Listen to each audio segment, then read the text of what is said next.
Hello there. My cat decided to move my camera. So I am here with the Reverend Cedric Parsels, a pastor in the CRC. Oh, I forgot to put my own title where I usually put it. Um, so we, so I've been trying to launch this effort, which is Fountain of Comfort, which is supposed to be a public resource for mental health. And part of making this public resource for mental health has been an attempt to put psychology in its proper place, which is, I think we are obviously in a mental health crisis right now, and it's getting worse. At the same time, we are also in a meaning crisis, which is pointing to a spiritual problem. And obviously, here, the Jordan Peterson sphere of the internet is very much dealing with the intersection of religion and psychology. And so I thought the Reverend Parcells, especially because of your involvement with the Abide Project as well, because of the entire debate over human sexuality, I just thought we would be able to have a very interesting conversation about therapy and theology and the intersection of those things and where they are in relation to each other and how they should function in relation to each other. One thing I wrote to a friend recently, which I really do think is appropriate, is um, therapy does actually work, not as well as we would like.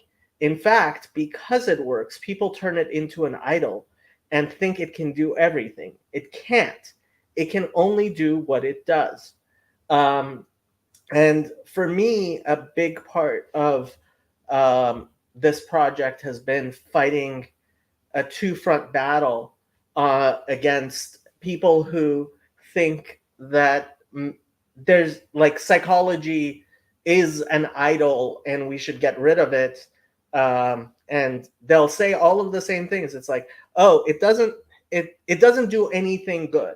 Whereas other people have really turned it into an idol and are, think that that's what religion should be. People who listen to my channel have probably heard me quote um, Rabbi Rabbi Soloveitchik, one of the great rabbis of this generation. He passed. He wrote the essay Halachic Man in 48, and I have to say it has been absolutely. It is more relevant today than it was 60 years ago. um, and note 4 in the back, which I've read several times on my channel, talks about how people have tried to turn religion into basically a, a psychological salve for people, right? And how and he, we could talk endlessly about this, and I could talk endlessly about this, but that's why I brought you on, so you could talk endlessly about this. So tell me, Reverend Parcells, what do you, as a minister of the Lord, have to say about all of the stuff I just mentioned? Oh, I can't hear you. Dang it. Oh, there we go. There we go. Yeah, that should work. Okay. that works. And I have to, I'm at home, so you may hear pitter patter of feet and other things coming from beyond the door. That's beautiful. So if if you need me to repeat something, that's fine. And don't be surprised if all of a sudden you hear a door open and then it closed rather suddenly. So no, I do agree. I think the diagnosis is correct. The general diagnosis of that we are in a mental health crisis. I was at Barnes and Noble recently, and it's beginning to see more and more more popularly written books by people who like to put MD at the next to their name, sort of identifying that. We're talking about there's a loneliness epidemic, right? We can talk about there's I would argue that the widespread adoption of identities along the LGBTQ spectrum. I was talking to another minister in the Christian Reformed Church recently, and he works in a community that has a large public school, and even in West Michigan. And I should say that in West Michigan,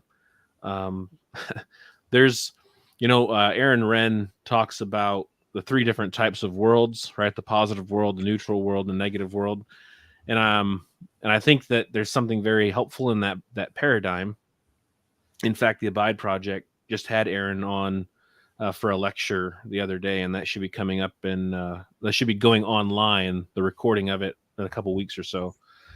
But in West Michigan, I still think that there's enough of a critical mass that I sort of feel like, I've heard people say that, for example, one of the public schools near me is the cheapest Christian education you can get. Because all the teachers go to school, all the teachers practically go to church. And it's still the cult. There's still a cultural, that doesn't mean they all agree theologically on things, but nevertheless, right? But nevertheless, I should say, I think that that's beginning to change. And a friend of mine was telling me about how the large public school in his area, there's a great deal of social pressure on these young teenagers to sort of not identify with their biological sex. And he's had a number of people where they wanted to talk about, I'm bi, and their parents were like, you need to go talk to the minister. And so, he actually has training in counseling, right? So he's not, just flying by. He's not unlike, ministers typically have maybe they might take 2 or 3 classes in sort of basic therapy, basic counseling. But we're really not trained unless we go out and get the training, specific training to do that kind of work. And, in fact, I think in the Episcopal Church, there's a rule, or at least there was a rule 20 years ago, about a minister being able to see someone for a specific issue, something like 6 times. And then they have to refer them out to someone else. I don't know if the CRC has a rule like that. I doubt it. But anyway, this guy has actual training. And in the course of that conversation with a couple, at least this one person I'm thinking of, it turned out that she was identifying this way purely because all her friends were identifying this way, and she didn't want to feel ostracized or put out. And so, so we've got that going on. And then, of course, I don't know, in the last 24 hours or so, the big thing has been the new development of AI. This new AI development. Have you seen that on Twitter? I have not. No. Oh wow, they've really. I guess it's like the next generation of the AI development, where they've got videos. They've made videos, and I saw that they're making videos, but but they're extremely realistic. And people have been talking a lot about how difficult this will make news gathering, information gathering, realistic. But it also occurred to me, we're also sort of moving in the direction of we all know there's a loneliness problem, but the technology continues to be driving us. I mean, we're going to be even more siloed, and how, you're going to turn on the television or turn on the internet, and you're going to look at something, and you're going to have to say, how do I know this is true or not? And think about how that's going to play with the way in which we interact with the news and the world, when it's possible for someone to write a paragraph and create a video that is deeply disturbing or deeply inciting, and there might not be a way for us to determine, without being experts or something like that, whether or not it's legitimate. How isolating. And so I'm just saying, like, my point of that is, just to say that I think that there are things happening around us that are going to exacerbate the problems that you identified. Yeah. So, Yeah. I mean, so John Vervaeke, who obviously is, so part of my frustration with the entire counseling and mental health and psychology industry is a lack of serious respect for serious intellectuals. Jonathan Haidt, um, Jordan Peterson, and John Vervaeke are all three very respectable scientists in psychology. And if we are seriously going to be talking about psychology, right, then we should be listening to psychologists like them.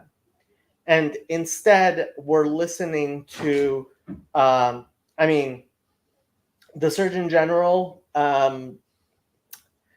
today, like talking about uh, the racism. Like this was what I saw on Twitter. Our transgender Surgeon General made an announcement about um, how global warming or climate change is racist. I forget who it was. I forget who it was who called it like the woke trifecta, right? And so when we're trying to understand things, and this is one of the things that John Vervaeke has taught me, is we do it through distributed cognition, right? I talk to my friends. So when it comes to AI, Sam Titteman and Yosef, two members of our community, both understand these things. I mean, Yosef is finishing his PhD in robotics from Georgia Tech, not a lightweight, right? When it comes to AI, and I trust him. And so this idea of distributed cognition, where look, if you have a question about Hebrew, hopefully you feel like, hey, if I ask Jacob, is this like a plausible way of translating this? That you can trust me to actually know what I'm talking about and speak to you in a way that that you can trust, right? And so, I mean, that issue of trust is huge. And as we become less trustful, more distrustful of each other, the more siloed we become, and the more anxious and depressed we become. Yeah, I think you're right that about the distributive in information gathering, distributive intelligence, right? I mean, there's something in I know the Austrian economists like to talk about that. But don't get me started on the Austrians, please. Okay, well, I mean, but that's sort of the what's the famous book by Hayek, The Road to Serfdom, right? I mean, it's sort of the point. Okay. But I think the danger, is I don't think that what you're describing is going to go away. I do think that being human beings, I think it's just constitutional to who we are that we have to trust social networks in order to live our lives. I think that my concern is that AI combined with an increased distrust of public figures, right, and public institutions is going to make us much more tribal. And it's, we're going to have there are going to be competing networks of trust. There already are, right? But I think, and there always have been, but I think it's going to become even more exacerbated. But the point is that what you're sort of picking up on is how the life life in the Stone Age, right, where everyone was so tribal, was highly stressful, right? like no one wants to go back there. That's why I want to get out. That's why I don't go camping, right? It's like my ancestors came out of the woods and they built homes. Who am I to challenge the wisdom of my ancestors? But I sort of feel like we're going in that kind of direction. So I do think that, yeah, this is a serious problem. And of course, you also talked about, I mean, one next part about was about sort of the psychologizing, Psychologizing, I think it is. of religion. I think that's definitely true. I think Alistair McIntyre in his book After Virtue talks about important there's certain, in every society or every culture, there are certain people that play really like defining roles for the society. And one of them, he would say, like back in the Middle Ages, that person was, say, your priest, right, or your rabbi or something like that. That was and the whole society sort of found their own self-identities in reference to those individuals. Now there were other people, not just priests and all that kind of stuff, but he makes the comment, he makes the observation. I've just always thought it was interesting. He makes the observation that the psychologist has taken that role in our modern society, where it's almost the psychologist is the new priest. Yeah. So yeah, and I think that part of evangelicalism in particular is, I do think that there's something to the thesis that one of the reasons why Christianity in the United States, or maybe religion in general in the United States, you'd know this better about Judaism than I would, but the reason why religion or Christianity has really declined in European nations and has declined much more slowly in America, apart from the fact that we hate communists, is that it's more adaptable, right? The disestablishment of the church sort of created a marketplace where religious institutions, in order to perpetuate themselves, had to be constantly, to a certain extent, adapting, reinventing, accommodating, and things of that nature. And so in order to continue to attract people to them, and I think that one of the dangers, of course, in that, obviously, like, if you're not changing, you're dead. But at the same time, I think that the danger is that we see this shift in our culture where the psychologist does begin to take the place of the priest, and the priests are looking at this going, wait a minute, that's my job.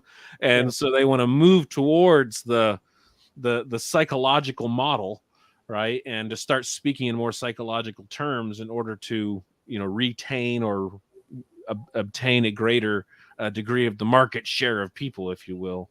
And so, yeah, I think that's a real problem. But I do think, though, that on the other hand, we can't deny that there has always been a certain amount of psychological good that's associated with religion and theology, right? It meets it, like you talked about, a meaning crisis. That's all bound up in all kinds of emotions and thought processes, and so religion plays a critical function in meeting those. And so I think it would be, while I would agree with you, I want to lament the degree to which we have perhaps allowed the discipline of psychology, especially with its naturalistic materialist assumptions, right, to influence the way that we think about the religious life, right? I still think, though, that there is an overlap there that I think is and needs to be accounted for and appreciated. And I think a lot of I remember several years ago I used to work in in a mental health hospital in Philadelphia. And I remember one of the things that there was a report that came out at the time. Now this is just one study, but one study that was passed around to us in the chaplaincy group was talking about, the actual positive impact that having people who are, people with, if you will, faith writ large, right, and who are encouraged to live into their faith writ large, they do seem to have greater health outcomes um, than some others, right? On average, right? Yeah, so I've been interning at Catholic Charities here in Los Angeles, Mm-hmm. and at a shelter that used to be a convent. Hmm. And they used to have 200 nuns there. There are 0 nuns left. 0. Literally 0. There is my office downstairs. There is a Catholic actual church, and that room gets used for nothing ever, other than if someone wants to go there to pray, it's there, Mm-hmm. right? I believe they had an Easter service one year, like a while, like before I got there, right? Mm-hmm. Um, and so what they have really attempted to do is hire people who are around the clock running this shelter. And yes, we have plenty of volunteers. We have the fact is anybody who's working there is working at a rate below what they would be paid anywhere else, because it is a religious organization and they think, they're hoping to do good things. But it takes 4 full-time people to do the same work as one nun, and they will never be able to do the same things, right? Because there is an actual spiritual component to being healthy. What bothers me is it is not ethical if you are actually practicing psychology. It is not ethical for the psychologist, the mental health professional, to be providing that spiritual component, right? So I'll give you an example that comes up a lot. And actually, PBK, Paul Vanderklay, spoke about this. He said he doesn't send couples to therapy unless he wants them to get a divorce. Because what does a therapist tell you is be happy, right? Live your best life.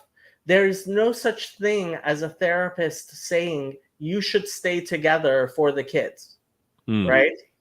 That's not something in any of my classes that my teachers are willing to tell us. Yeah, well, you should try to convince people that, maybe for 10 years you guys should just put up with each other, and and make sure that the kids get through high school, and then you can get a divorce, right? Like, which marital and family therapist is going to kind of say, buck up, you have kids.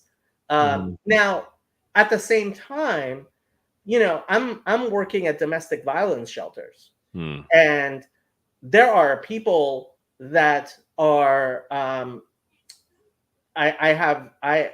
we've had this multiple times, where because it is a Catholic it is a Catholic institution, right? The person themselves doesn't want a divorce because they're like, no, there's no such thing as divorce in the church, Mm-hmm. And like, I went to my supervisor and I said, can we please get a priest here to start an annulment? Because I guarantee you, like, an annulment in this situation, I have zero problem. Like, I think the most, like, some of these situations are truly grotesque. And I I don't think, any any Catholic who believes that an annulment is ever, that you can ever have an annulment in these situations would be like, the most hardcore Catholic, traditionalist Catholic would be like, annulment. Yeah, annulment. I mean, some of these people, their exes are in prison, right? Like, for things they did, Mm-hmm. right? Um, for many years, and are not likely to get out of prison anytime soon, right? Mm-hmm. And so it there is it would be very nice if you could have the mental health people dealing with the mental health stuff, and the religious people, like the priests, dealing with the religious stuff, and each one doing that which is their proper role. Mm-hmm. And to me, that seems to be that it should be cooperative, where a marital and family therapist can say to someone, hey, okay, what does your priest say about that? Mm-hmm. Mm-hmm. Yeah. My my question. This raises all kinds of interesting ideas, but my question would be: ideally, I think you're right. Right. Ideally, you would have this kind of cooperative spirit. I think the challenge will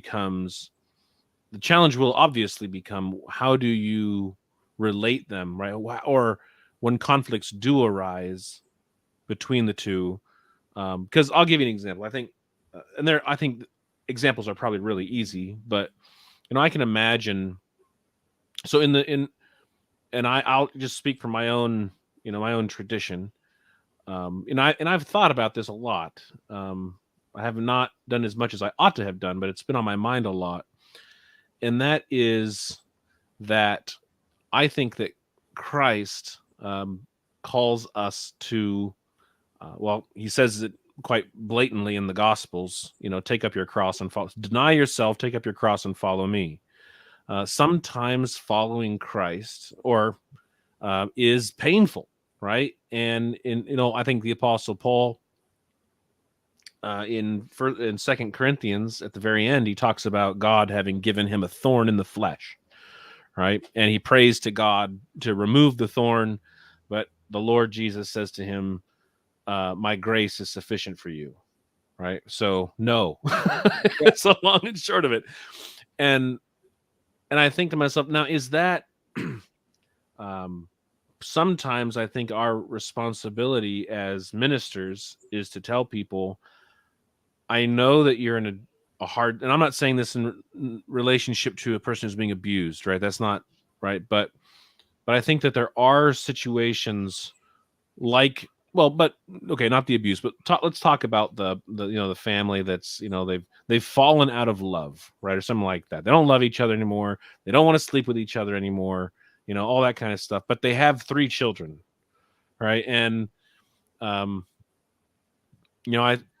I think sometimes we as ministers, rabbis, etc., have to basically say,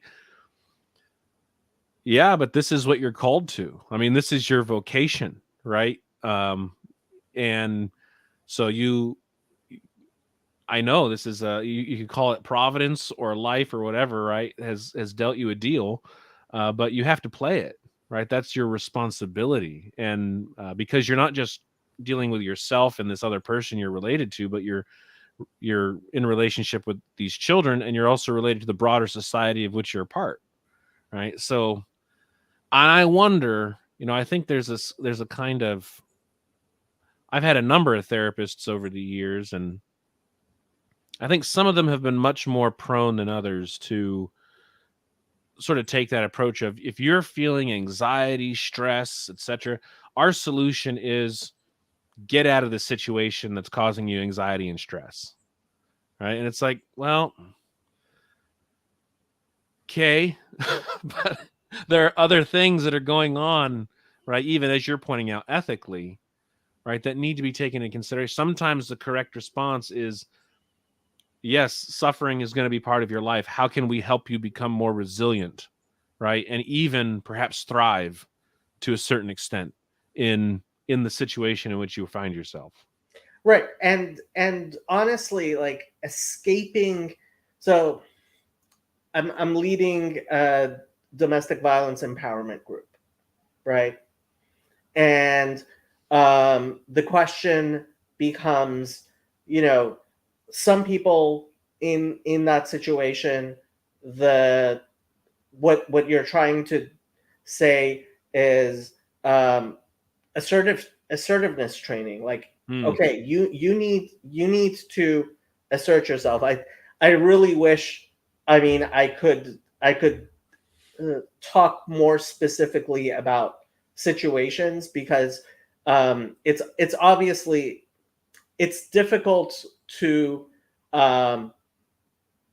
it's difficult for people to trust that I am saying, okay, well, this is a marriage that really isn't a marriage, or this is a situation where the person needs to, because we've heard people say that in ways that we don't trust and we shouldn't trust, right? But hopefully, I think everybody can think of a situation where, that marriage was never a marriage to begin with.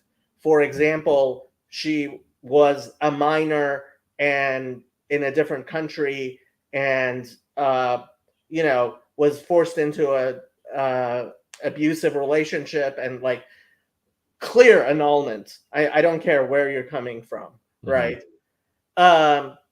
And there are situations. I'm thinking of one particular client who, the husband is just a complete deadbeat, and it's like, okay, you kind of,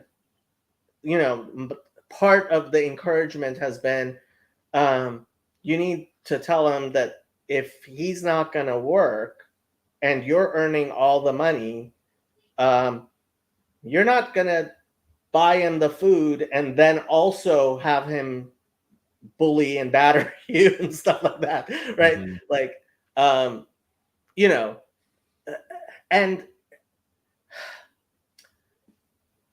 there are definitely situations in which, as therapists, you find yourself having to reinforce a value system. And if our value system align, right, which I generally, I'm guessing my value system with your value system align enough that we're going to be saying similar things to similar people. I would actually be interested to know where those would be different. But the fact is, in our society where we now have these broad ranges of what we think is acceptable, it's very, very different, right? And part of it has in fact become, you're living in a loveless marriage, you have 3 kids, guess what? Make do with it until your kids are old enough, if you are going to get divorced at all, which some people obviously would say not. But like, I think both of us would agree, you stay together for the kids. Even though, in my religion, divorce is allowed, right? And part of the problem has really become that people are come to a psychologist begging for that which they have no permission to actually go to a religious leader for, right? Because in our society, well, if the therapist says you should get a divorce, well, the therapist said you should get a divorce. Everybody's like, yeah, I guess you should have gotten a divorce. Which is ironic because I don't know about your experience, but in my experience, the secular therapists that I've gone to have been to a person trying to be as non-judgment, non-value imposing as much as possible, right? Like, but it's interesting because at the same time, but nevertheless, I mean, they're trying to do that. I mean, this is part of the reality. They're trying to do that. They would say, no, we interact with all people from different faiths and no faith, and we're not trying to impose, especially the Rogerians, right? They're really into this kind of thing.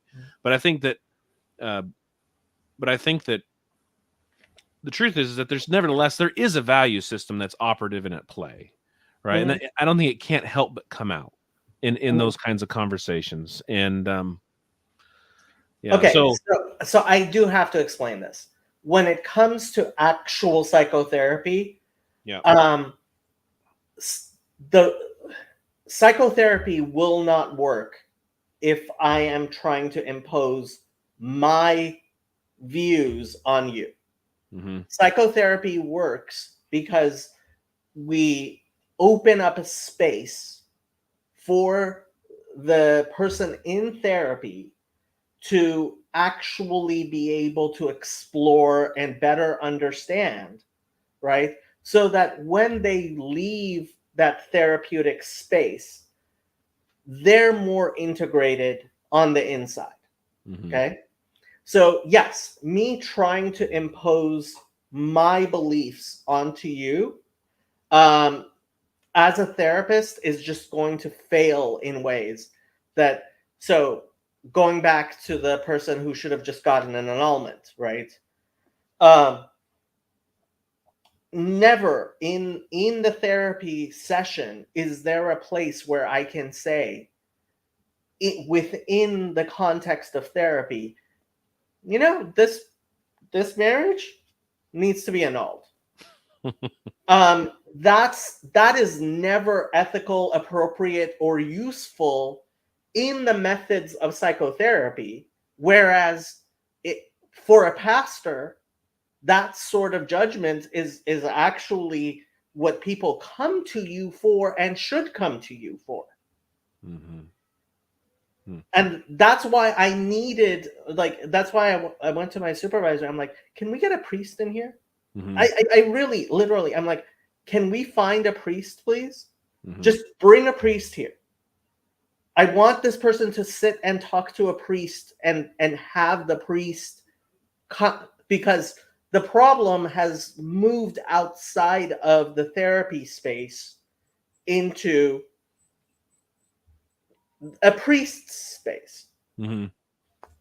Yeah. Right. No, I hear what you're saying there. Yes. Yes.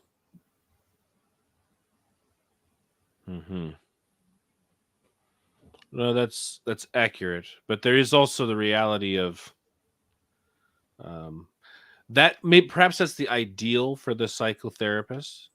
My thinking is that that's not always how it works, right? It's certainly not how it works. That's why we have so many bad therapists. Yeah. Which we do. Yeah. No, that's right. Yeah, but I think we've gotten a little further away. Yeah, because sometimes, you try to take a holistic account. Well, it's interesting.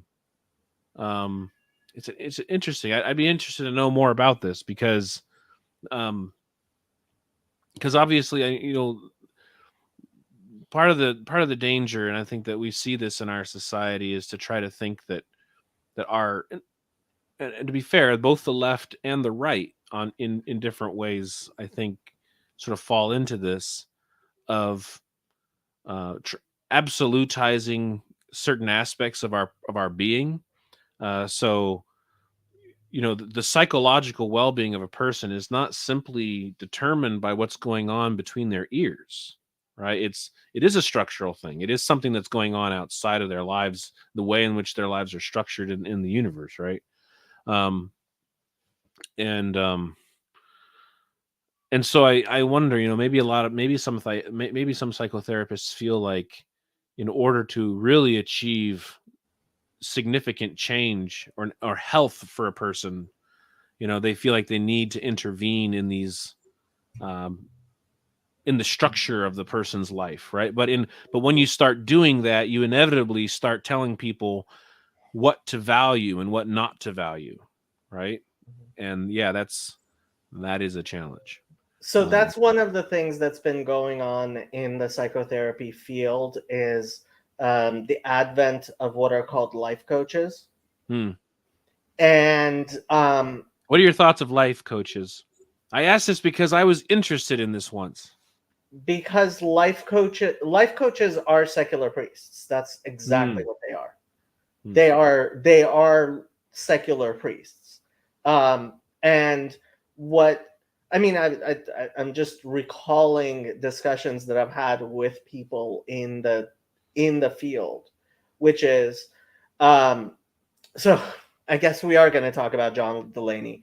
So Trey is mentioning, if he's mentioning who I'm thinking he's mentioning, which I think he is, there is an absolutely horrible excuse for a human being who was in the Mormon Church and got his PhD in psychology, and he never got his license despite having all the requirements, because he's a life coach now. And he's an ex-Mormon. And basically all he does is he's a priest of woke, right? He and does he have a YouTube channel? Yeah, I know this guy. Yeah, he is. I actually listen to him from time to time. He may be one of the most evil human beings I have ever encountered in my life. Oh, interesting. So one of the things that being a life coach frees him to do is have sex with his patients. Oh, because what's preventing him ethically from doing that? Right. Yeah. I mean, he's just a life coach, right? Yeah. If you want to have sex with your life coach, you can. Yeah. Right. Sounds. Yeah. There's man, power problems there and consent problems there, and there are definitely ethical problems, but what is the ethical, and so what are the ethical constraints of this religion of woke, right? Mm-hmm. And so I mean, it's so when people ask him why, so when he got accused of abusing his power by having sex with people, he's like, oh, well, I'm not a psychologist. I've quite clearly said that I am a life coach, because that allows me a freedom to guide my clients in ways that are not that are not acceptable. And I have to say, the Psychological Association American Psychological Association, and the governing over So this is what kills me about people who are for example, making it illegal to socially transition little kids, right? It's like, you think the problem is going to be fixed by legislation that prevents parents from like getting help from, like, how is legislation the answer to doctors doing surgery that you don't think those doctors should be performing? Why aren't you going after the doctor's licenses? Like, why is this doctor performing a surgery? Like, how is this a legislature problem as opposed to we have incompetent doctors problems, right? And a lot of people really don't understand that misplacing the problem only makes things worse, right? It really only makes things worse. If you think, so there was a case in Montana. I talked about it on this channel, of parents whose child was being socially transitioned by the Department of Child and Family Services, right? And to the point where their parental rights were being severed by the courts. So there was a online furor over this. And the governor of Montana assigned the lieutenant governor to look into this case and came back with an idea of no, we investigated this. Everything is fine. This is how Child and Family Services should be working. And people on the right were not interested in hearing the governor of Montana explain, no, this is really a situation in which Child and Family Services really should get involved, right? Because we have zero trust in Child and Family Services, we have zero trust in our governors, and we have zero trust in the doctors. Like, this child is in a locked ward, right? And like, when I read, because the parents, in an attempt to get attention for this, they opened up all the medical records of this child. And I'm reading what's in the medical record. And to me, it seemed a perfect case of these parents are absolutely paranoid and don't want their kid to be like, for the parents, the biggest issue is we don't have a trans kid. And it seems to me like the only problem here was like the kid was like, my parents don't want a trans kid, I'm trans, right? And in that situation, I can totally see where right now the answer might be, okay, you want to be called Mike? We'll call you Mike. Did that fix your problems? Did that make the situation like? But that's the focus of the conflict in a very stupid way, right? And it was, for me, I've asked the other counseling students. There are several other counseling students who have been trying to get more involved in this channel. I asked them to also look at it so we could have a discussion about this particular case. It's a very public case, right? But the problem is, okay, there are situations in which we need doctors cutting into people, right? And we need to be able to trust that a doctor can do surgery. And we don't have that trust. We're like, no, there's no situation in which I want doctors doing this surgery. And it's like, I can kind of understand it, but what are you saying about our surgeons then? Well, that they're operating according to a different standard of or vision of what is the good life, right? I mean, are they? I mean, do you? I mean, because really you talked about accrediting, like you were talking about the law and not using the law, going for the credentials, but a lot of these institutions that hold the credentials of people have been captured by people who, have these, from my perspective, a wonky view of the world and of right and wrong. I think Jordan Peterson's a good case of this, right? Like in his battles with the whatever the equivalent of the American Psychological Association is in Canada. Oh, right, yeah. You know, The Toronto College of Psychology, yeah. right. I think, and there was a moment a few years ago where I was like, I should be a lawyer. And then I've told you this before, and you're like, never become a lawyer. Don't become a lawyer. I think there could be some fun things about it, but then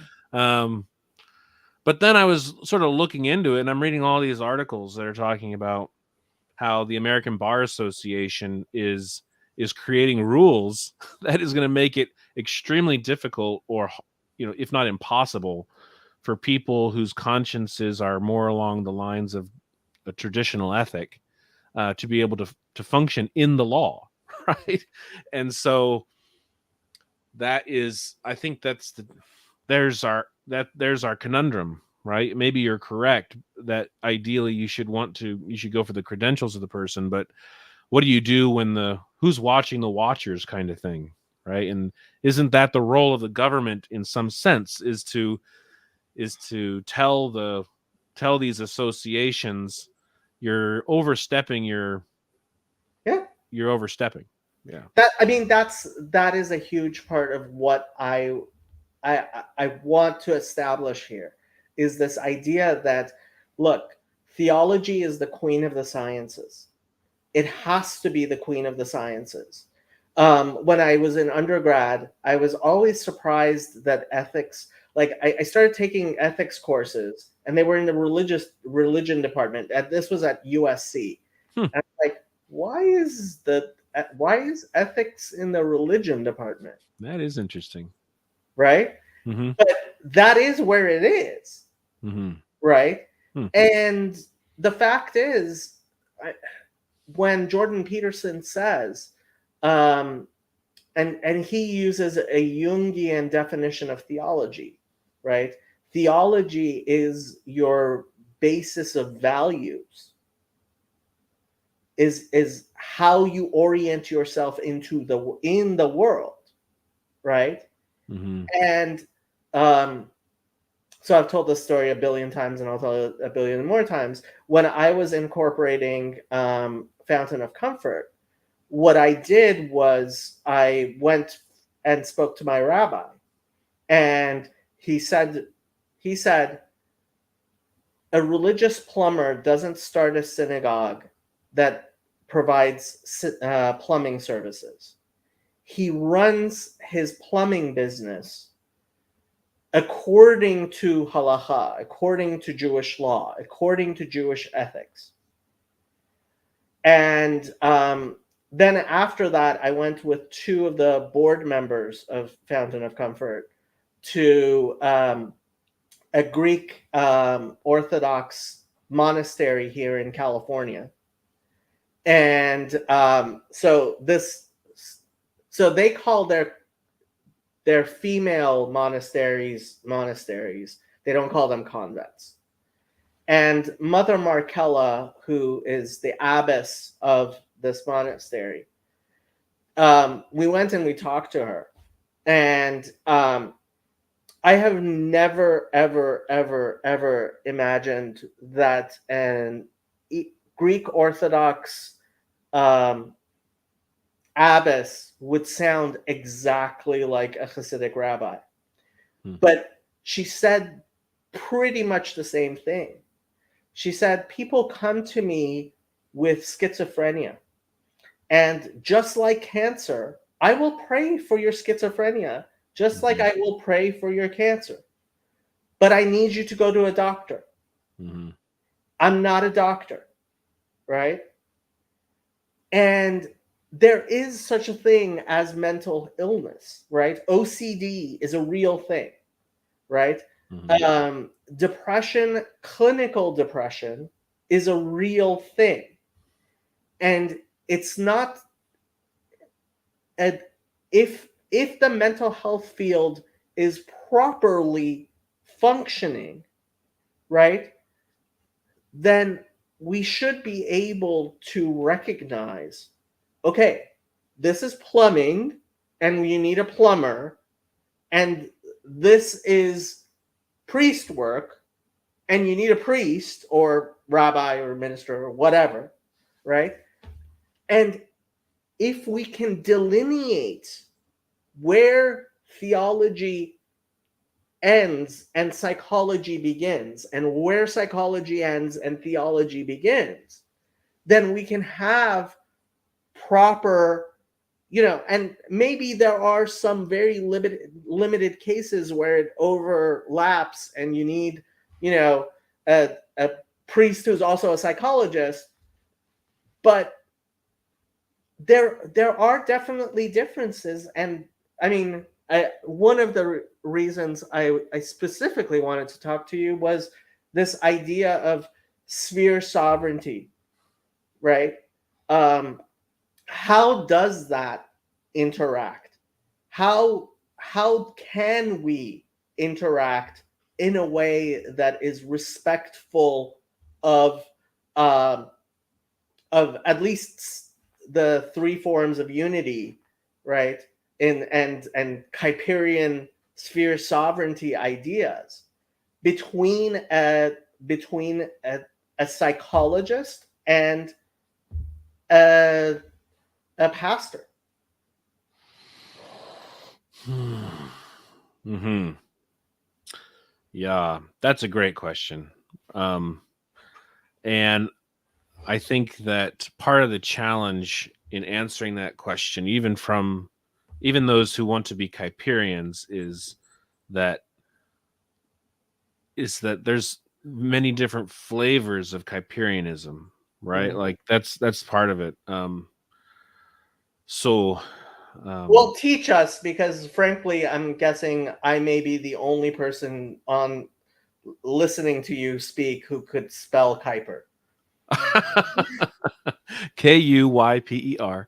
So for those of you who don't know Abraham Kuyper, Abraham Kuyper was a 19th century, early 20th century Reformed minister, theologian, journalist, Prime university. Minister. What was that?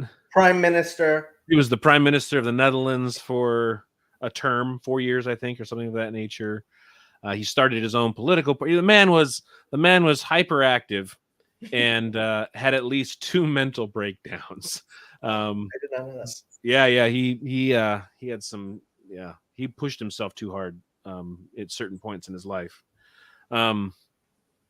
But and so one of his major ideas that has been adopted widely, as he talks about, there are spheres that sort of arise organically from just the way in which the world is structured. Some of them are things like the family. That's one sphere.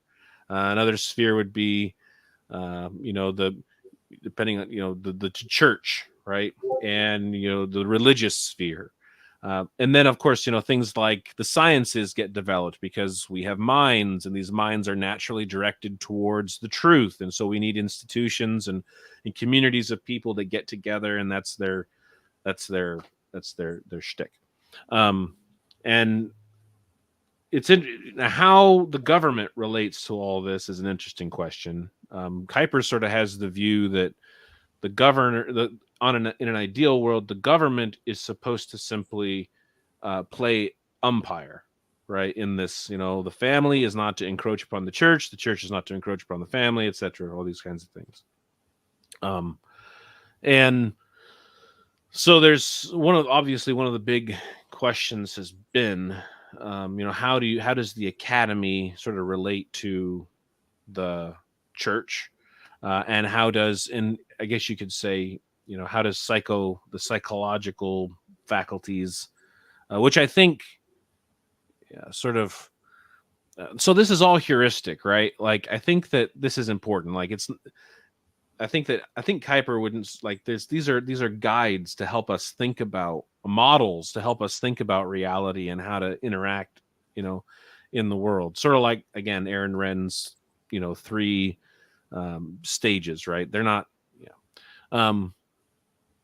so when it comes to now, I do think that Kuiper himself would say that theology is the queen of the sciences, right? I do think that he does think that all of these spheres have to, or ought to, or in their best manifestation are going to acknowledge the sovereignty of God, right, over all things. And so I think by definition, then you're sort of building in sort of a theological. Now, it's interesting. He also will say, though, that there are other religions. He picks on Islam and Catholicism in particular, and paganism, and unfortunately, he doesn't give a whole lot of shrift to Judaism, probably because he just sort of subsumes it. But he, these will, depending on various principles that he thinks that lie at the base of them, will develop these spheres in different ways.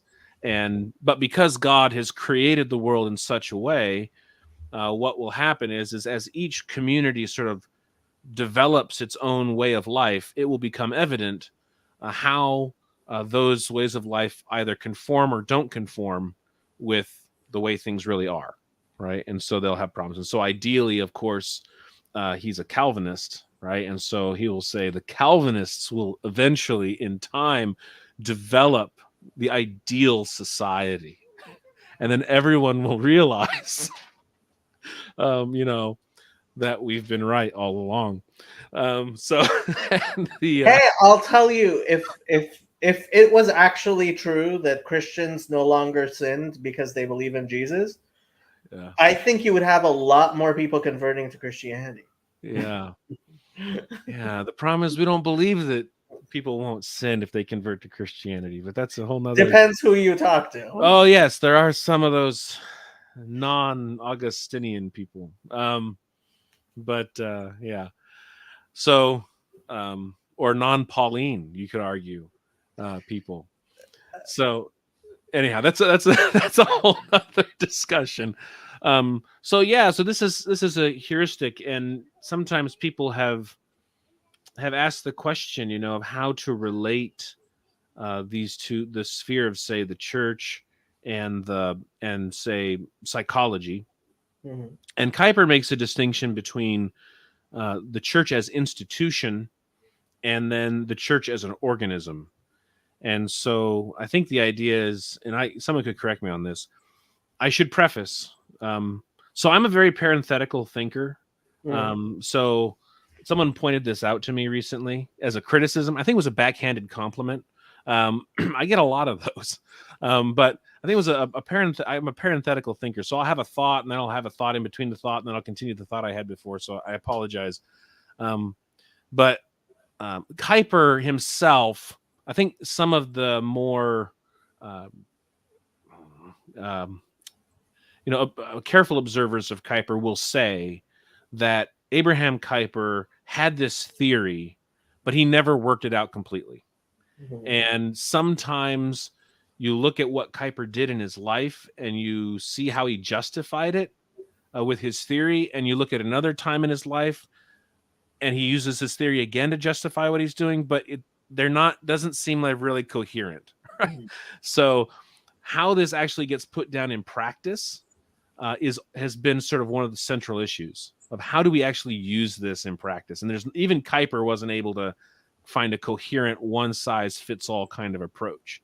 And I think that was, but nevertheless, because he was a genius and he was a charismatic genius, he was able to, the force of his personality, in a sense, sort of brought greater unity to this and to the movement that he sort of led, which was eventually called Neo-Calvinism, has brought that out. And so when lesser mortals such as me and pretty much everyone else try to take up this theory and apply it, right, we find ourselves in trouble. So that's my parenthetical thought. So Kuyper makes a distinction between the church as institution and the church as an organism. And the idea is that the church as an institution has certain specific functions that it's supposed to play or perform. Preaching the gospel, administering the sacraments, basically, church discipline, I guess you could throw in there as well. But then their Christians go out into these other spheres. They leave the church on Sunday, and they wake up on Monday, and they go off to the academy, or they go off to their families, or they go off to the government, and they're the institutional church doesn't get to go and tell the government you're going to do X, Y, and Z, but the Christian organism, that the Christians within the government will order their behavior within the government such that that sphere will be directed toward the rightly ordered toward God, and ultimately, because it's rightly ordered towards God, it will be rightly ordered towards how we were created to exist. How we will, so being rightly ordered to God is how we learn to flourish, right? So that's sort of Abraham Kuyper's, I think, at least one person's thumbnail sketch of sort of Abraham Kuyper's take on things. So the question then becomes, in terms of the relationship between, say, theology and the psychological faculties, right? That was your original question before you brought in sphere sovereignty, right? Mm-hmm. Maybe you can remind me again. No, I mean, so I okay, let's make it really practical. Okay. At what point does it become clear who should tell someone you should get a divorce? Right? And I can say with 100% surety that there is no place where a mental health professional is supposed to say to someone, you should get a divorce. That's not part of the practice of mental health, ever.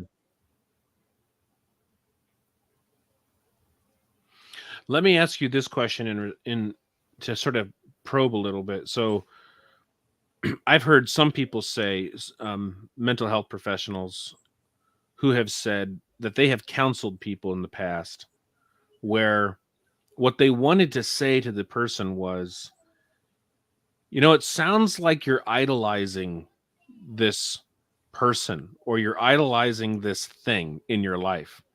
Maybe maybe you shouldn't be worshiping that idol. Right? But they don't, right? I mean, sometimes it's like we want to say,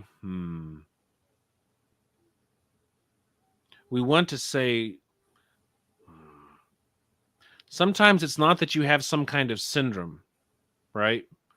Sometimes it's just that you've made, I don't know if you want to say poor life choices, or you've become captive to a particular train of thought. I mean, I think CBT sort of does some of this, right? So, are you aware of the diagnosis scrupulosity? No. It is a form of OCD, Okay. obsessive compulsive disorder, Mm-hmm. where a person becomes obsessed with the idea that they are a sinner. Oh. And it is it is definitely a it is definitely a problem. It is a manifestation of OCD. Hmm. And the person, so in Judaism, for example, No, what? Orthodox Judaism, Hey, go ahead. somebody who has scrupulosity will often wash their hands incessantly over and over again because they're afraid that they didn't do it correctly before their meal. Mm-hmm. Where, like, any rabbi is going to be like, no, just like, you, this is not my religion you are practicing, right? Yeah. Yeah. This is your problems dressed up in my religion. This is Mm. your obsessive compulsive disorder Yeah. mess, you know. And that's actually one of the criteria for scrupulosity, is the obsession with sin has to be abnormal for their religious community, Hmm. right? So somebody, I mean, let's talk about Martin Luther. I knew. I had a feeling. I wonder how long it's going to take before we get to Martin Luther. I mean, the fact is, the guy went to his confessor for so long that his father confessor was like, stop confessing so much. Mm-hmm. Right? Yeah. So it wasn't a matter of religion. That was a matter of this person has a mental, it has OCD. And yes, OCD can dress itself up in religion. Yeah. Sure. Right? But this is so okay. This may take us down a rabbit hole, and you direct me away from the rabbit hole if you think this is unhelpful. But have you ever read the Dostoevsky's The Idiot? It was one of my favorite books. Mm-hmm. I have to say, so when I was 12, I read Crime and Punishment, Mm-hmm. and I went on a huge Dostoevsky reading spree. Mm-hmm. And so from 12 to 15, I was reading Russian authors. Mm-hmm. That was 30 years ago. Yeah. Well, there are worse things you could have been doing with your life. Yes, but I recently reread Crime and Punishment. Yeah. Just because it was like, it's been so central to my life. I can say that book has in fact guided my life more than, I hope not more than the Bible, but possibly, as you know, Mm-hmm. in certain ways as much as the Bible, right? Yeah. But I could barely remember the details. So The Idiot, one of Yeah. my favorite books, and I certainly did read it. Mm-hmm. I remember very little about it. I mean, Prince Mishkin was a very simple person who just, I mean, he just stumbled through, like, being just a good person, good Mm-hmm. simple person in life. Yeah. Well, he's basically a holy fool, right? In the context of that Russian culture, Yeah. and a type of Christ, right? Yeah. But what's interesting to me is that, and maybe this is just bad thinking on my part, but one of the things in The Idiot is that there's a moment where he has an epileptic seizure. I think it's an epileptic seizure, and Dostoevsky himself suffered from this, from what I understand. And so he I'm assuming that when he describes the experience, right, that he's sort of drawing on his own experience. Mm. And there's always been a part of me that's, and it's such a very meaningful and powerful part of the book, of the story that he tells. And I wonder sometimes whether or not we're too quick to uh, uh, to discount the information value of experiences that would take place within the context of, say, of a pathology. Does that make sense? So Yeah. what I'm trying to sort of saying, maybe it's the case that they're pathological because they interfere profoundly with our ability to live our lives in the world, right?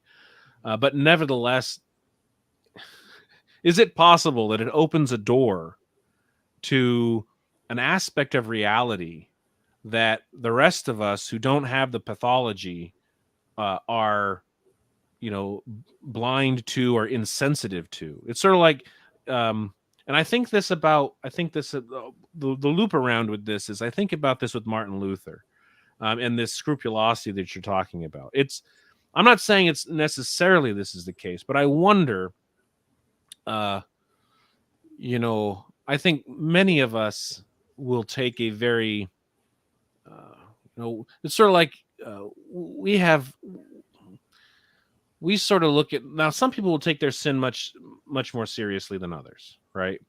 I wonder, though, I think a lot of us struggle sometimes. I struggle sometimes to acknowledge the sinfulness of sin, right?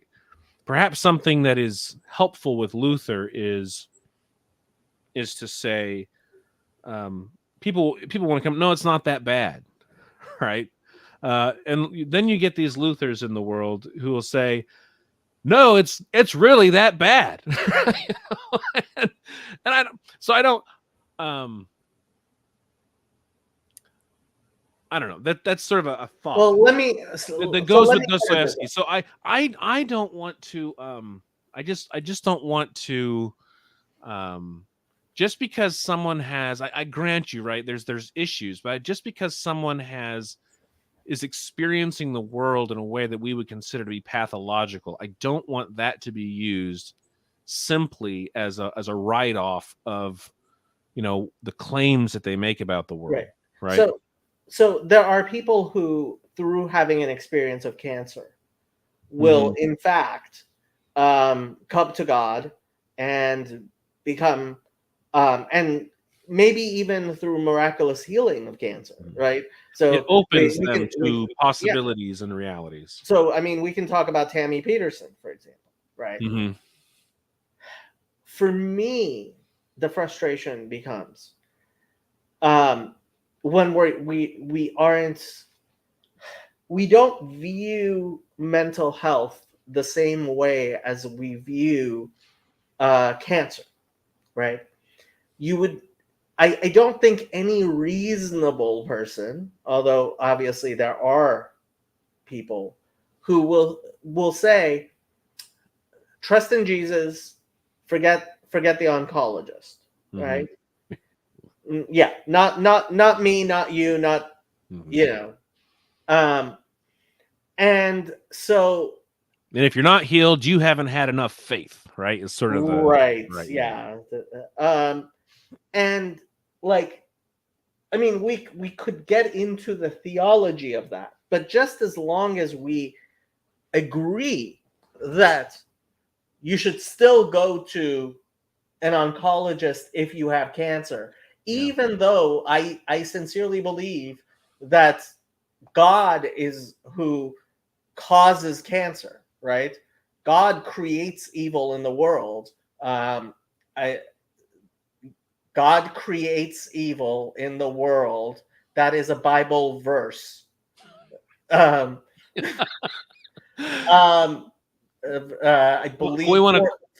Isaiah 45:7. Yes, I know the passage. Thank you.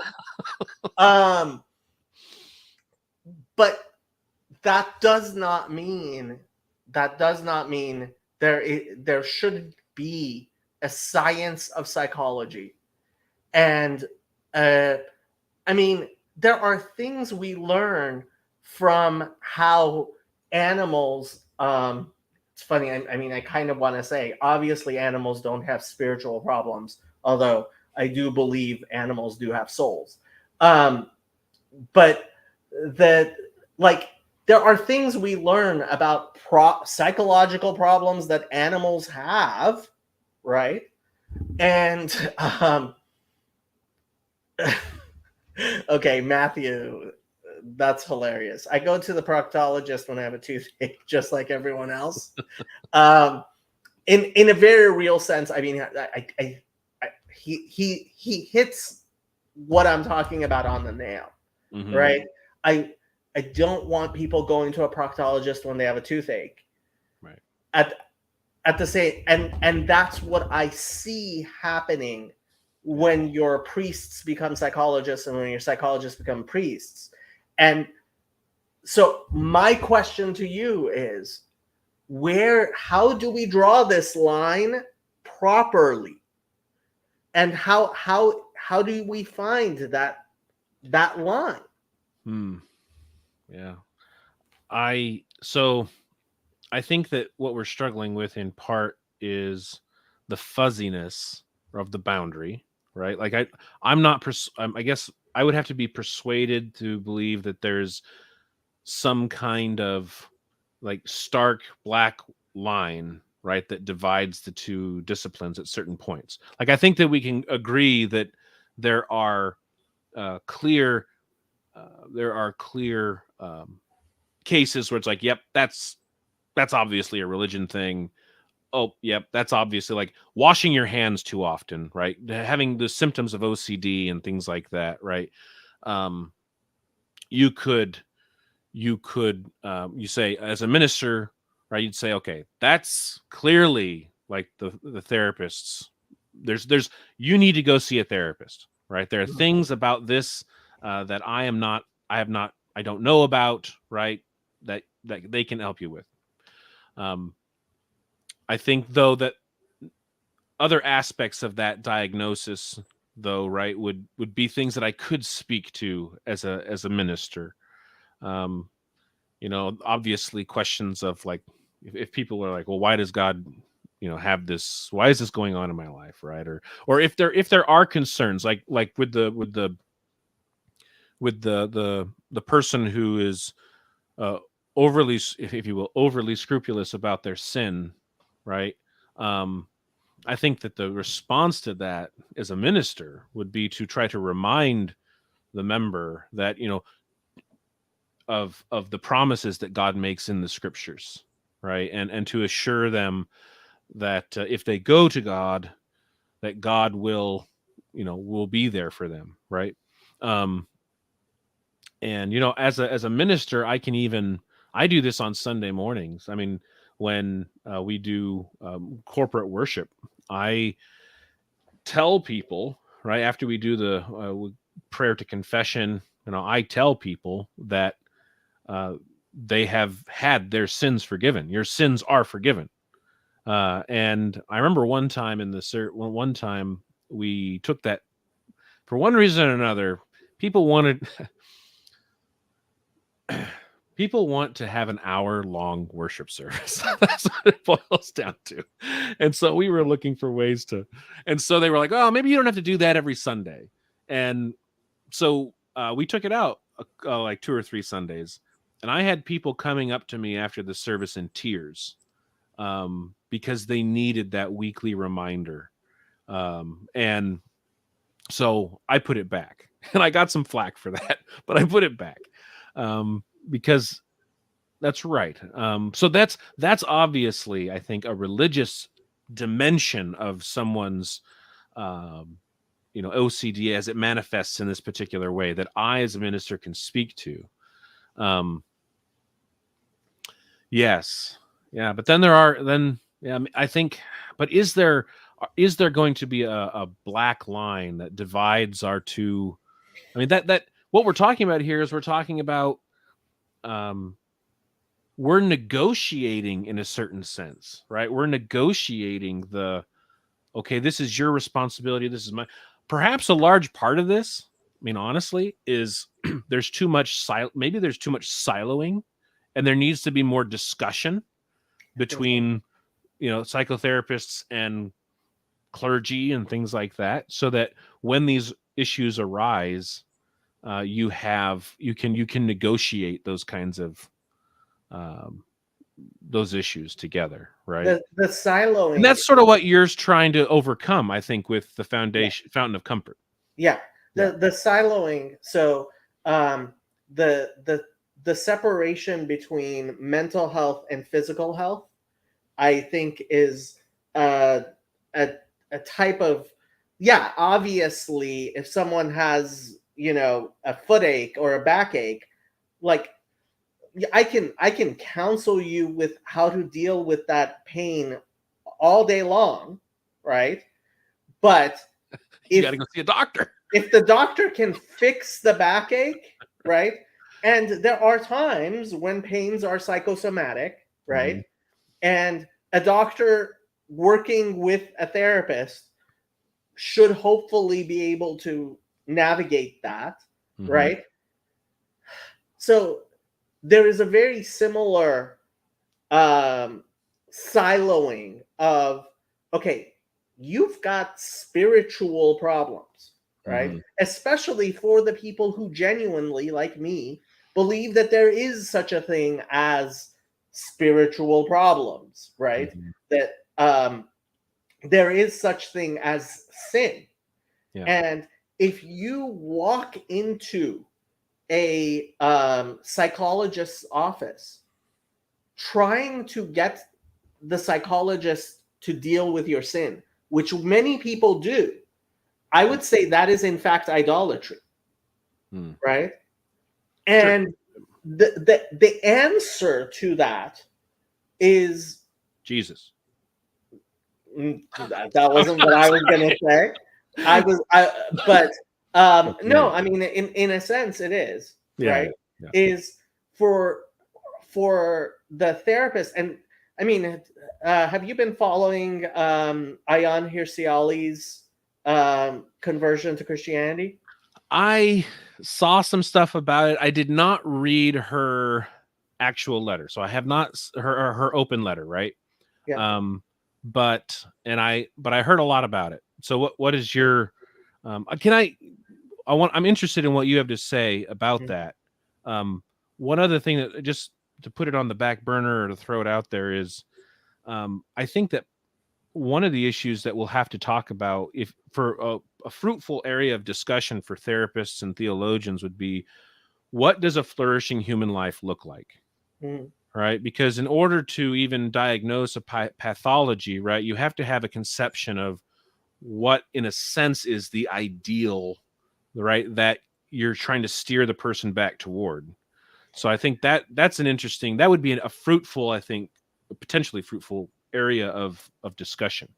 That's you are absolutely right. Let me just say about Hirsi Ali. Yeah. She was going to a psychologist, and the psychologist told her, your problem isn't depression. You don't have psychological problems. You need a church. And Ali's like, oh yeah, I just need. But I'm an atheist. But now she's not. Right, yeah.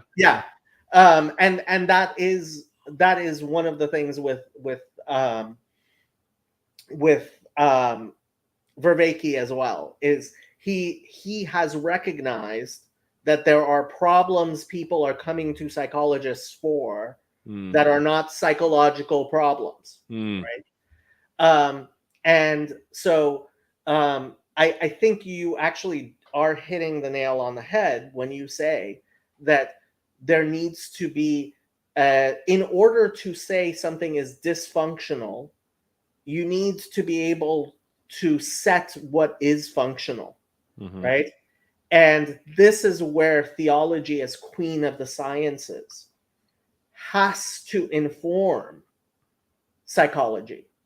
And the fact that it has refused to do so has, in fact, been causing problems within the profession of psychology. Yes. I mean, but this is interesting because it does raise questions that are much deeper in terms of, I think that part of the challenge that the psychologists have, so put it this way, I think it's not I don't think it's a coincidence that Jordan Peterson is the person he is, and with the because he is very much attached to the Jungian sort of approach to theory in psychology. I don't mean that as a criticism or anything like that. And I'm not saying I'm an expert when it comes to the different schools of psychology. But I think that psychology has really struggled ever since the early 20th century when it was born to sort of gain credibility within the broader scientific community. I remember even 15 years ago, I was talking to a mathematician, and I was in a statistics course at Calvin, and we were talking about how that all works, and we were talking about a particular issues in psychology, and I think this was before they had the replication crisis in the mid teens. Is that when that was? Yeah. Right. This was before, yeah, but before that, and her response was, yeah, they have a ways to go in terms of being able to describe reality, the psychological world, right, with as much confidence, say, as someone in another form of medicine, right? And even that is there's so many unknowns in that area, right? So I think but part of the movement has been, at least since the 1960s, has been to adopt the sort of the naturalistic materialism of the other sciences, right? And so by definition, right, there's a sense in which this. I'm just saying this might be an issue. Is when you say that theology is the queen of the sciences, is that compatible? I'm thinking it's not compatible with the sort of base naturalistic materialist assumption of the sciences. Does that make sense? See, I hear Hence you. the problem. Well, the problem, I mean, ultimately, I think Peterson and Jung are right about this, and part of what Vervaeke's work. So, cognitive psychology, cognitive science as a science, comes from an attempt to get computers to do what human beings do. Okay? And if you are a materialist, it should be very easy for us as these intelligent, super intelligent creatures capable of creating all these great things, right? To reverse engineer something that obviously already works, right? That we can take apart and try to replicate physically the components. Yeah. And what has become very obviously and evidently true is that we can't even replicate the thinking of a mouse, even a worm, right? Like, the consciousness, to the degree that anything has detectable consciousness, right, is not something that we've been able to get a computer to replicate. And so cognitive psychology has been where science has had to admit things that in the other sciences they're not willing to admit, which is, this is a lot more complex than I imagined it is. Right? And so, but you'd have to get, so yeah, and I forget Thomas Nagel, right? Thomas Nagel a few years ago, not familiar. Philosopher at NYU. He wrote a book basically arguing that the materialist conception of the world. Mhm. The pure is he I think the title is almost certainly false or something of that nature. And it has and the part of the problem, it has to do with the nature of mind, and how the mind simply does not sort of fit into this world.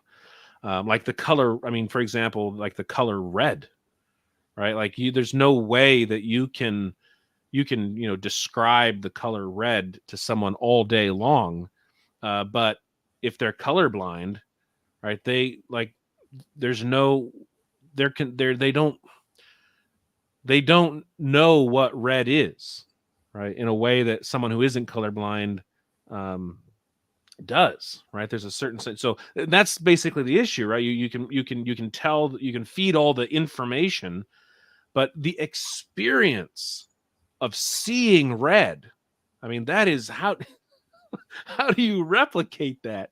Yeah. I don't think you can. And it's so and maybe the point that you're sort of pointing out is that there is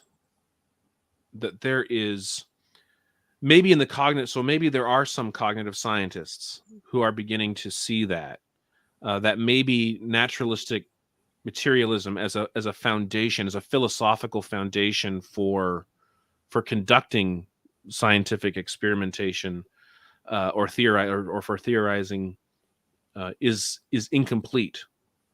But you'd have to, I mean, but that's the thing, you'd have to convince, but there are tons of people who aren't convinced that that's the case, right? I don't think anybody who seriously has been looking into, like, qualia is what you're talking Right, about, right. right? See, this is the thing. It's like Sir Roger Penrose, right? Mm-hmm. Recently won the Nobel Prize in physics. Mm-hmm. And his discussion with William Lane Craig on Unbelievable, to the people who understood what Sir Roger was saying,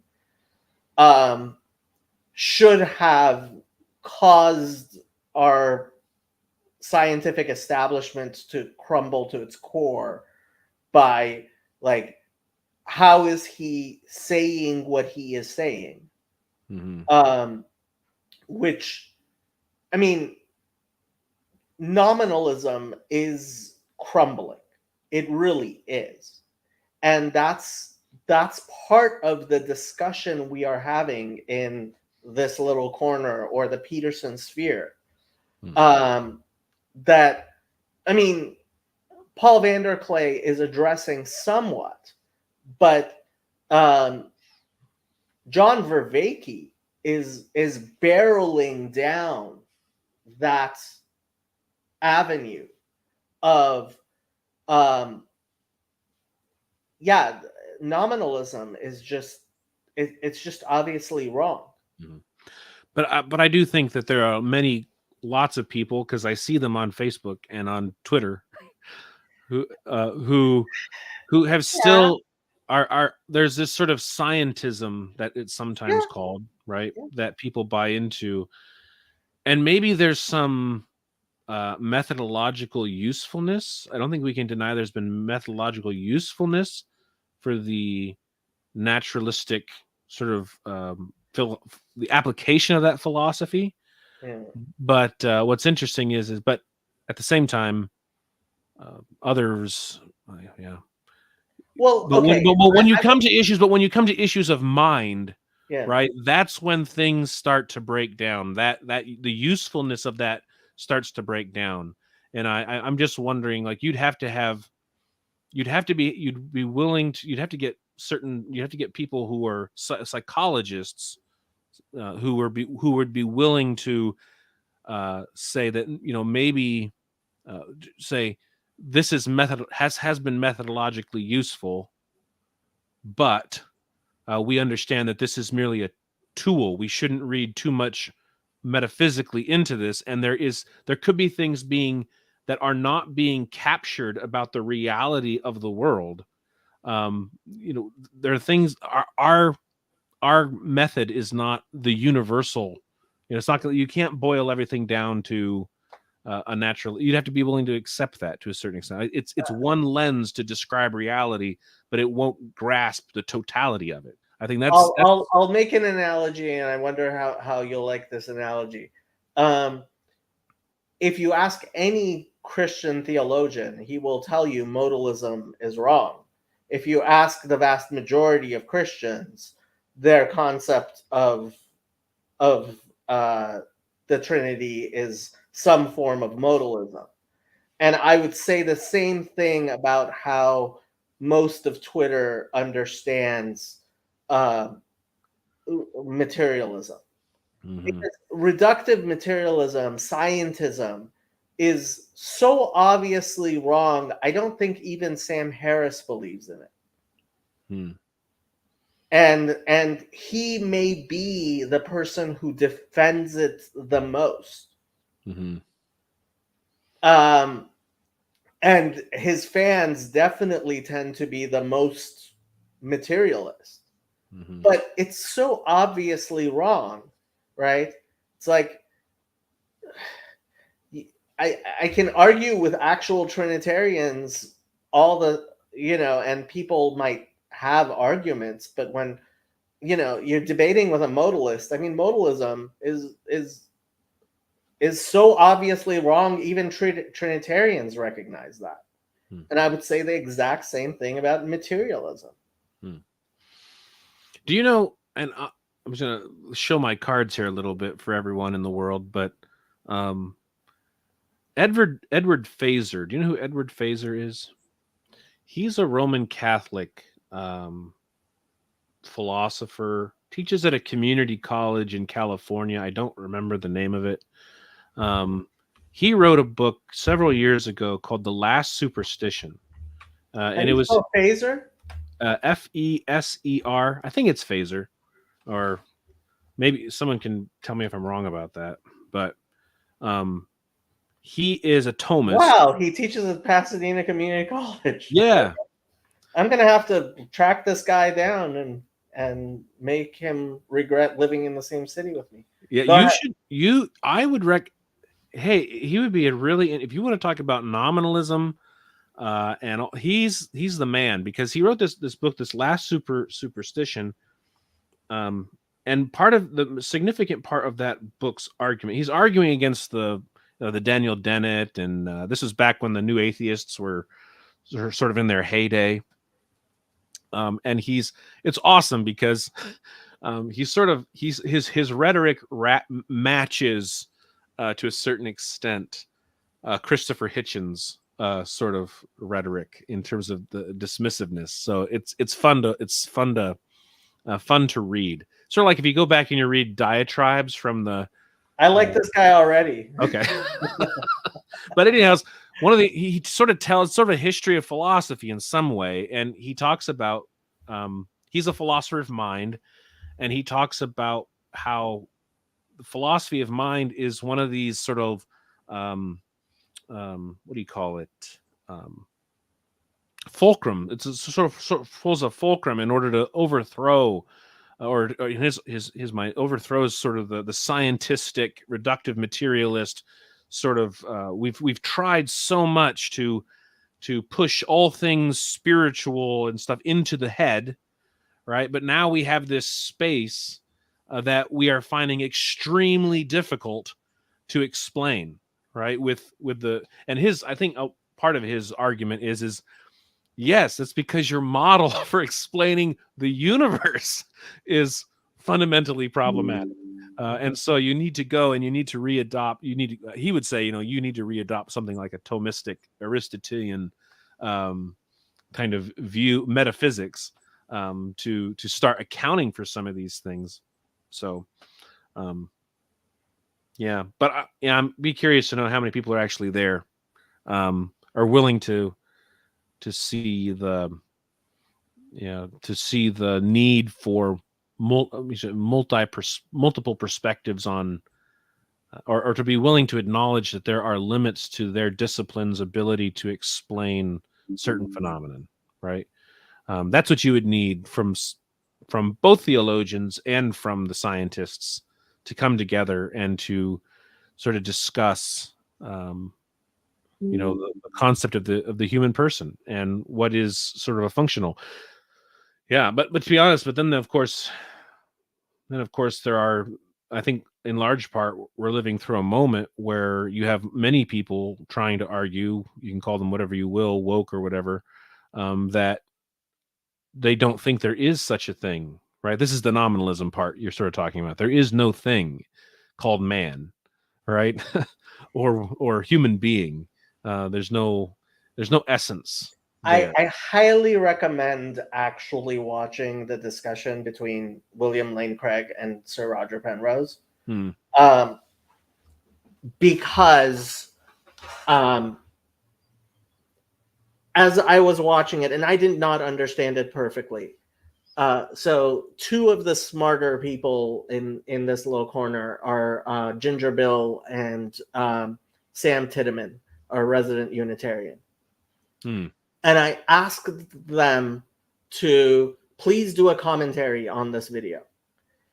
And they did a commentary on this video where, as opposed to taking what was being said and bringing it down a level so the rest of us could better understand it, they took what was being said and took it up a notch. And I had a very hard time following the discussion, and I don't think most people were able to. But when talking about this stuff, what I usually do is I say, have you heard of panpsychism? Because vast majority of people have not heard of panpsychism. And when I tell them that panpsychism is the most scientifically accepted view of where consciousness comes from, they think I'm crazy. And then they start looking into, like, okay, who actually is an advocate for panpsychism? Because panpsychism is just so obviously wrong. Right? Like, the idea that I was about to say, you're gonna have to. I need some persuading to know that the rock, is a conscious. It's like there is consciousness in this cup, right? It's like, dude, we're not in hip. We're not taking in the proper substances to have this conversation. I mean, I do believe inanimate objects have souls. That's my very strange to Christians Jewish belief. But like that's a religious mystical belief. It's not right. So, but panpsychism really is. I mean, and I think to some extent Huberman Labs and people who are seriously looking into psychology are starting. I think psychology is starting to tell people that, okay, we really have this place where we have to bow down to the divine and to theology. I think that's why John Vervaeke has become so involved, and Jordan Peterson, in the religious, because from somebody who's looking at things, trying to look at the problems that are actually obviously in a psychological realm, we see that I have plumbing tools. This is not a plumbing problem. And I do think that is what is motivating Vervaeke. I think it is what is motivating Peterson. I think it's starting to motivate a lot of people. And that's why, I mean, let's and people won't like me saying this, but I do believe it is true. I mean, Alcoholics Anonymous is kind of a denomination. Salvation Army is definitely a denomination. I mean, they consider themselves a denomination, right? And what they are basically doing is plumbing. They're plumbing business. They're churches that are running plumbing businesses. They really are, I believe, because we've gotten into this weird place where we cannot allow our top psychologists to bow down before the religious, and we need to have that. Yeah, I think maybe, you know, the people that you mentioned may be moving in that direction, but I also think there are many other people who are moving in a different direction, where there's almost this sense of again, this just sort of takes us back to another point in our conversation where they're trying to I've got children trying to distract me successfully.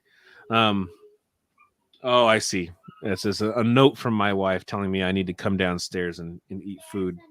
I see. Yeah. We 5 more minutes. Exactly. So,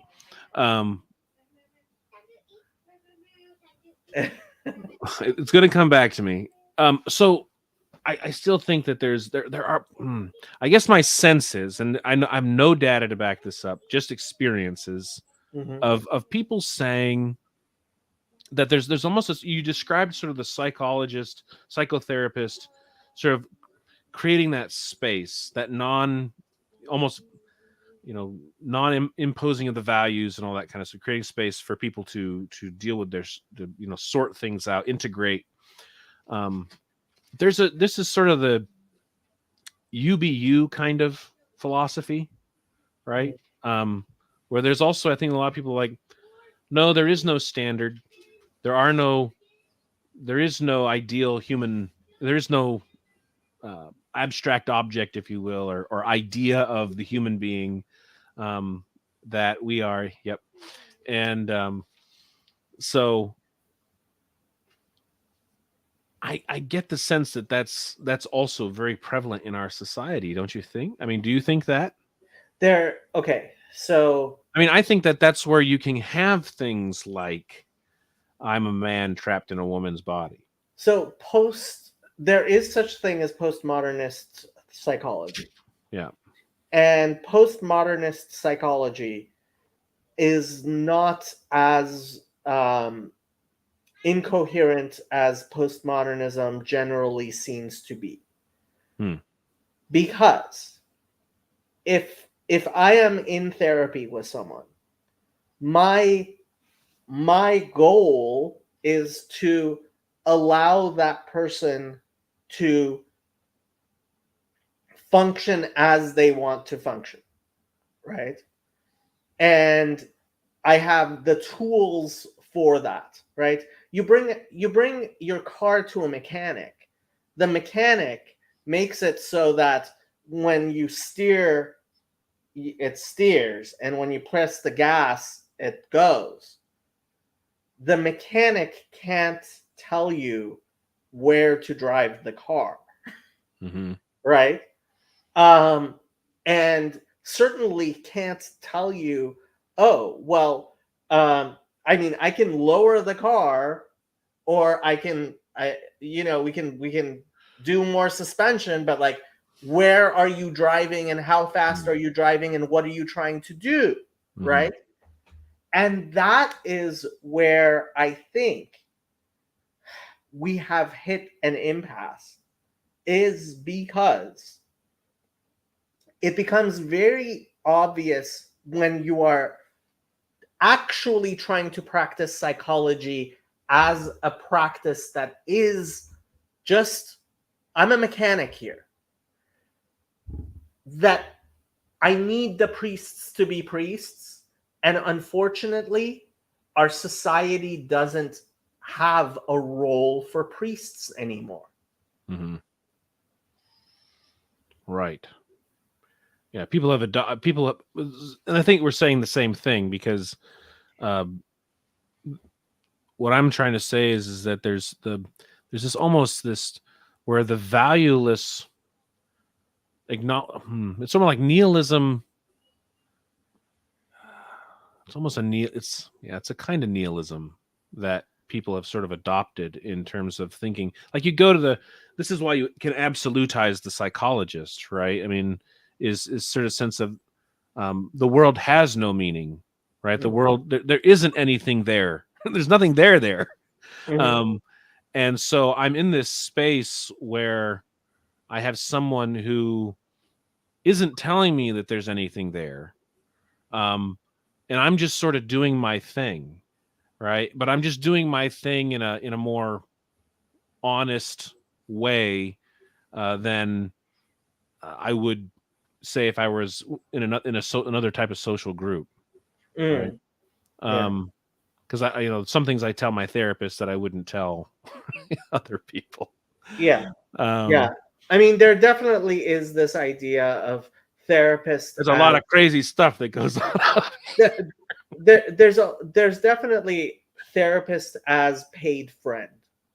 Yes. And if you listen to the discussion from the Chino conference, we had a mental health panel, and there was a CRC psychiatrist. So he is 98 years old, and he has been practicing psychiatry for over 70 years. And he is not retired, although he's mostly retired. And if you, unfortunately, the sound was horrible. Somebody recorded it on their phone. But it's definitely worth listening to, despite the horrible sound. All you YouTubers, and none of you bring a microphone? Okay. You know what? Talk to John Van Donk and let him know. I'll listen to it. It's interesting. That sounds interesting, though. So, I mean, we kind of do have to wrap this up, because you have to go and I have to go. This has been a very interesting discussion that I would actually love, when you have, as your time permits, which you have very limited time, to continue. But so let me give the pitch for Fountain of Comfort. I want Fountain of Comfort to be that psychological space where the professionals recognize that our job is not to be the priests, is to, I want psychology bending the knee to theology. And I think that's incredibly important. I think that's something that our society needs to recognize is important. And so Fountain of Comfort is not a religious organization. It is an organization which is very, very deliberately secular in the original meaning of that word.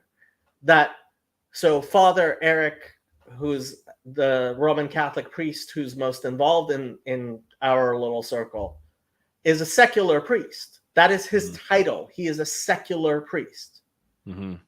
Because his job is to deal with the seculum.